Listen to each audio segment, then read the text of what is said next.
ఏంటత్త అసలు రోజు ఈ కోళ్ళ తింటే చచ్చిపోతున్నాను అత్తయ్య. అయినా అత్తయ్య వేరే అన్నంలో పచ్చడి వేసుకొని తింటే ఉంటుంది ఆ ఫీలింగ్. అవునే నిజమే, ఈ కోళ్ళ తిని తిని బోర్డు కొట్టేసిందే. అవునత్తయ్య, నాకు నోరంతా చెప్పకుంది అత్తయ్య. అవును, నాకు ఈ కోళ్ళు తిని తిని నా నోరంతా చెప్పబడిపోయింది. ఆయన వచ్చాక నేను మాట్లాడతాను అత్తయ్య. సరేనే కోడలా. పికిల్స్ ఎందుకు? దీనికా కీర్తి పికిల్స్ ఉన్నాయి కదా. కీర్తి పికిల్స్ లో మనకి కావాల్సిన నాన్ వెజ్ పికిల్స్ అన్ని ఉంటాయి తెలుసా? ఏం పికిల్స్ రా? Chicken pickle, mutton pickle, prawns pickle, non veg pickles వాళ్ళు అమ్ముతారు. అవునారా? నాకు ఇప్పుడు దాకా తెలియదే.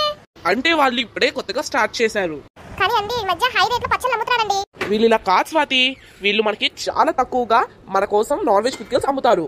అవునారా? నాకు ఇప్పుడు దాకా తెలియదురా, ఇంత లో రేట్ లో మనకు అమ్ముతున్నారంటే. అమ్మా నీ గురించి నాకు తెలుసు, నీకు పికిల్స్ అంటే చాలా పిచ్చని. ఛీ పోరా.